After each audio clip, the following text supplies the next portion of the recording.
بسم اللہ الرحمن الرحیم۔ شروع اللہ کے نام سے جو بڑا مہربان نہایت رحم والا ہے۔ السلام علیکم ناظرین۔ حضرین کرام، آج سے ہزاروں سال پہلے شہر بابل میں ایک بادشاہ کی حکومت تھی جس کا نام نمرود تھا۔ نمرود نہایت ہی سرکش اور ظالم شخص تھا۔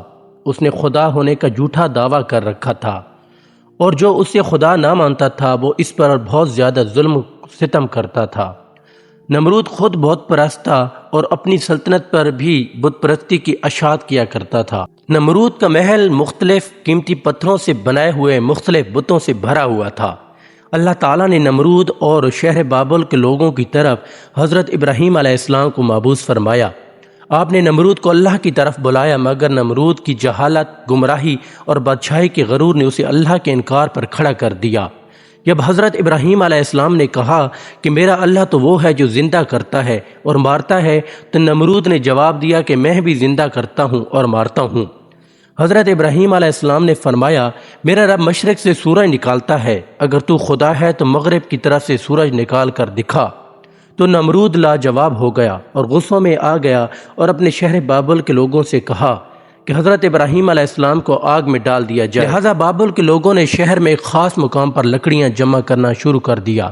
جب لکڑیاں جمع ہو گئیں تو نمرود کے کارکنوں نے ان لکڑیوں میں آگ لگا دی، جس کی حرارت اس قدر زیادہ تھی کہ کوئی اس کے قریب بھی نہ جا سکتا تھا۔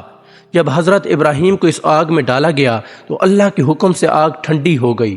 جب نمرود کو یہ علم ہوا کہ آگ حضرت ابراہیم علیہ السلام کو کچھ نہیں بگاڑ سکتی تو اس نے آپ کو آزاد کر دیا۔ نمرود اور اہل بابل نے اس معجزے کے بعد بھی اس سچے پیغمبر پر ایمان نہ لائے۔ اس کے برخلاف نمرود نے شہر بابل میں ایک مینار بنانے کا حکم دیا، جس کے ذریعے وہ ابراہیم علیہ السلام کے خدا سے مقابلہ کر سکے۔ اس نے مزدوروں سے کہا کہ مینار کو اتنا بلند کرنا ہے کہ اس کے بادلوں تک پہنچا دو۔ اس نے مزدوروں سے کہا کہ مینار کو اتنا بلند کرنا ہے کہ اس کے بادلوں تک پہنچا دو، تاکہ وہ ابراہیم علیہ السلام کے خدا سے جنگ کر سکے اور سلطنت چھین سکے۔ نعوذ باللہ۔ جب یہ مینار مکمل ہوا اور بادلوں کو چھونے لگا تو نمرود اس پر چڑھ کر خدائی کا دعویٰ کیا کرتا تھا اور آسمان کی طرف دیکھ کر خدا کو للکارتا تھا اور لوگوں سے کہتا کہ آسمان کا خدا میرا جواب نہیں دے رہا کیونکہ وہ میرا مقابلہ نہیں کر سکتا۔ لہٰذا یہ دیکھ کر نمرود کو پوجنے والوں کی تعداد میں اور اضافہ ہوتا جا رہا تھا اور جوک در جوک لوگ اس کے آگے سجدہ ریز ہوا کرتے تھے۔ لیکن نمرود اس بات سے بے خبر تھا کہ بہت جلد وہ اللہ کے عذاب کا شکار ہونے والا ہے اور ایک سخت عذاب اس پر مسلط ہونے والا ہے۔ اللہ نے ایک آسمانی فرشتے کو نمرود کے دربار میں بھیجا۔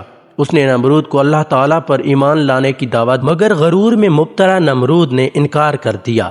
فرشتے نے نصیحت کرتے ہوئے کہا کہ خدا کی طاقت تم سے اور تمہاری فوج سے کہیں زیادہ ہے۔ اگر وہ چاہے تو تمہیں اپنی سب سے کمزور مخلوق کے ذریعے ہلاک کر سکتا ہے۔ لہذا نمرود نے خدائی سے مقابلہ کرنے کا اعلان کیا۔ فرشتے نے نمرود کو 3 دن کی مہلت دی، جس میں اس نے اپنے تمام لشکر کو جمع کر لیا اور پوری طاقت و قوت کے ساتھ جنگ کے لیے تیار ہو گیا۔ تیسرے دن اللہ تعالیٰ نے مچھروں کا ایک بڑا لشکر بھیجا جو تعداد میں اتنا زیادہ تھا کہ سورج کی روشنی نظر نہیں آتی تھی۔ یہ مچھر پورے بابل شہر میں پھیل گئے اور نمرود کے لشکر پر حملہ کر دیا۔ مچھروں نے سپاہیوں کے خون چوس لیے اور گوشت چاٹنے لگے اور صرف ہڈیاں باقی رہ گئیں۔ ایک مچھر نمرود کی ناک میں گھس گیا اور ناک کے ذریعے دماغ میں گھس گیا اور مغز کھانے لگا۔ درد کی شدت سے نمرود پاگل ہونے لگا۔ اس نے اس تکلیف کو کم کرنے کے لیے اپنی سپاہی کو سر پر ڈنڈا اور پتھر مارنے کو کہا۔ جب یہ لوگ نمرود کے سر پر ڈنڈا مارتے تو مچھر کاٹنا چھوڑ دیتا اور جب ڈنڈا نہ پڑتا تو پھر کاٹنا شروع کر دیتا۔ حالت اس قدر نازک ہو گئی کہ جو شخص بھی نمرود کے دربار میں آتا وہ اس کو جوتے مارنے کو کہتا۔ یوں اس کو 400 سالوں تک جوتے اور ڈنڈے پڑتے رہے اور خدائی کا دعویٰ کرنے والا اتنی بڑی سلطنت کا بادشاہ ذلت کی موت مر گیا۔ ناظرین کرام، ہمیں اس واقعے سے یہ سبق ملتا ہے کہ ہمیں اللہ تعالیٰ کے ساتھ کسی کو شریک نہیں ٹھہرانا چاہیے اور صرف خدا تعالیٰ کی عبادت کرنی چاہیے۔